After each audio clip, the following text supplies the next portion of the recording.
nationalist groups all over the United States. It is really troublesome to know that this is right here in our backyard. You have the swastikas painted on your house just because you are a black person? This is not the South. This is in Vermont. Kaya Morris was the only black woman in Vermont's state legislature. Thank you for what you had to say, Senator Sanders. But an escalating campaign of racial harassment has forced Kaya to resign from office. You are not in any way, shape, or form ever required to have to deal with people coming at you with hateful comments. And if our systems are not set up to ensure that that doesn't happen, then they need to change, not you. I'm Amanda Knox, and having been the target of online hate myself, I want to know the cost of a woman speaking her mind when she's in the minority.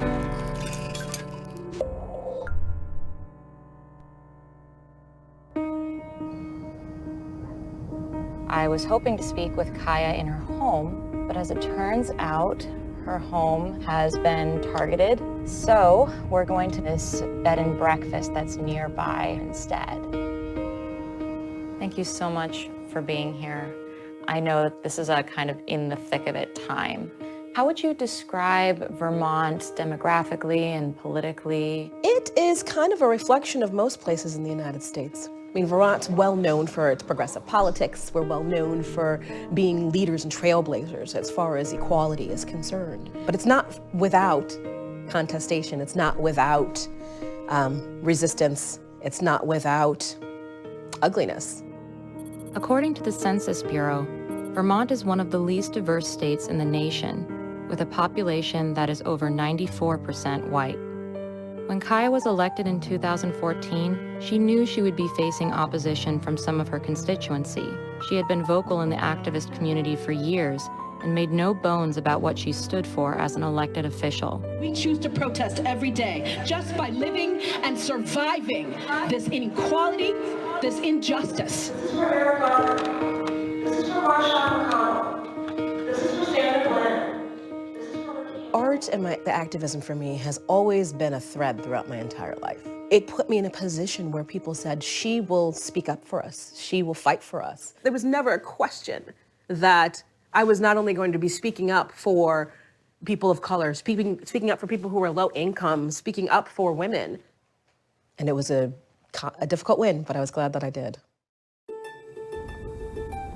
So is this where you worked as a lawmaker? No. Where is that? We don't have offices. Oh, really? Nope, we don't have interns. We have nothing. You do it on your own. Really? Yep. Have you felt resistance always, ever since that you've been a representative of this community? When I first ran for office, a fundraising event that I had, my husband recounted for me a gentleman who came up to him and introduced himself and said, I wanted to make sure that I said hi. And my husband said, okay, well, why is that? He said, well, your wife left one of the flyers for this concert on my door and on my neighbor's door. And my neighbor came over, shaking it in my face and saying, can you believe the audacity of this for running for office, thinking she can represent Vermont? It definitely let me know that it wasn't going to just be perfectly smooth sailing. The white supremacist movement was already active in Vermont during Kaya's early tenure in office, and soon they focused their attention on her. While some chose to make their opinions public, many turned to hidden forums on the dark web. One of the individuals that I was dealing with, he's a constituent within my former district, and he had been apparently stalking me online for quite some time. He's an avowed neo-Nazi. In fact, this weekend there was a protest against the Kavanaugh hearings, and he showed up there with a gun on his holster, ready to confront whomever he could find. He's got that thing on him like a peacock tail. Right, it's not your typical person, and open carry is absolutely legal here, and it is totally his right to be able to do so. But most people don't typically have them brandished in a way. Things really started to take a major shift with the governor's push to do comprehensive gun reform in our state. That single issue created a chasm that reached dangerous levels. What were people saying? It was the simple rhetoric of being able to say, here's this black woman from Chicago coming in here, and she's trying to take our guns. After the 2016 election, the white supremacist movement in Vermont became more active. I mean, we have these incredibly difficult and insidious and foul racist comments that are coming straight from the Oval Office on an almost daily basis. So expressing those beliefs, even if it comes from a place of fear and pain, is normalized. Kaya's harassers started targeting her more frequently, right as her husband fell severely ill. So I know that there's an ongoing investigation, but what can you tell me specifically about the threats and harassment that you've been subjected to? We've had everything from home invasion, where people actually broke into our home while we were there asleep, vandalism on our cars and our property, swastikas painted on the trees. There was even a moment that we had a few weeks ago where there were youth sitting out in front of our home, directly in front of our living room, taking pictures and videos with their phones. And then the next day, after my husband had been in the ER for over 6 hours, they decided to come and play this really aggressive game of ding dong dash. And they had communication, they were whistling to each other. 7 youth, and would come and again and again and again barrage and come and bang on all of our windows and our doors very loudly to not only wake my son up and upset us, upset our dog, and they did it again and again and again, almost 5 times within an hour. So it culminated in a death threat that was sent. One that my son actually witnessed. Was it sent to your home? It was sent to our home, and my young son saw it, and he completely understands. He said, "Why, Daddy, why does that say that you're dead?"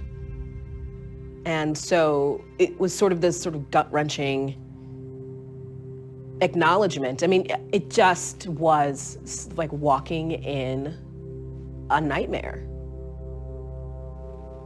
which I still don't feel like I've completely emerged from. How many times have you contacted law enforcement to try to get help? Several times. And it was really strange that when we reported this to law enforcement, they were just like, oh, that's just kids being kids. It's just online trolling. It's just political dissent. It just isn't really a home invasion. It was just an attempted burglary. All of these really insane ways that we try to gaslight what's happening. This is not a game. I went to meet with Tabitha Pohl-Moore, a local leader of the NAACP and a friend of Kaya's. She's been helping Kaya's family build a case to prove the attacks were racially motivated.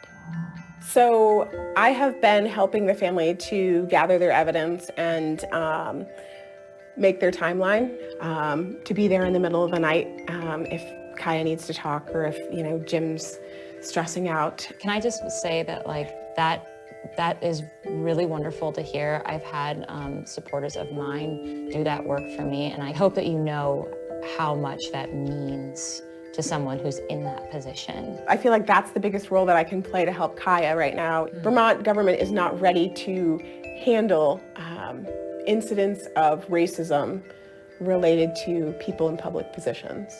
That has become clear through this process. Her local police department, in my opinion, didn't do enough. Do you know what the Bennington police said? At one point, they actually said, "Good luck." Really? Mm-hmm. So said, "Yeah, there's not much we can do. Good luck." Even more recently, some behaviors were written off again as one-offs. The refusal to look at these things as a pattern of behavior is mind-boggling to me. Was there a final straw? The final straw was in realizing that we brought the computers over to law enforcement, gave a full report, and that they sat there for almost 3 weeks. Kaya's case is now being investigated by the state police, but in the meantime, she's decided to resign from the legislature. I cannot be the legislator that I want to be and be assured of the safety for myself and my family. And how did you arrive at the decision to resign? It was excruciating. It was excruciating. It's not as simple as, okay, I'm worried about a couple of tweets, or I'm worried about an Instagram, or I'm concerned about this or that. There was so much happening. It became an inevitability. We don't feel safe in our own home. This is the home that my husband grew up in, and we love it. But it doesn't feel safe, and it doesn't feel like home. So are you going to continue your work here in Vermont? For the time being, we're taking it one day at a time, and we'll see where the future leads us for sure. You're not letting it stop you? No. I was in the fight before I was in the seat, and I'll be in the fight afterwards. Oh, this is beautiful. So this is St. Peter's Episcopal Church. It's been really instrumental in supporting the activist community. So this was actually the room that I sat in when I withdrew my nomination to run. I think I was sitting right in this seat over here. What were you feeling in that moment? Slightly numb, but kind of sad at the same time. I'm so compelled by you because as a lawmaker, we've asked so much of you. And what you've gotten in response is people holding you up as this symbol to throw darts at, to pick you apart, not for your policy, but for your personhood. And it's absurd. And I'm so sorry. Like, it drives me nuts. I want the people that have harmed me to get the help they need. But that also doesn't mean that I have to bear it. No, of course not. No one should have to bear that.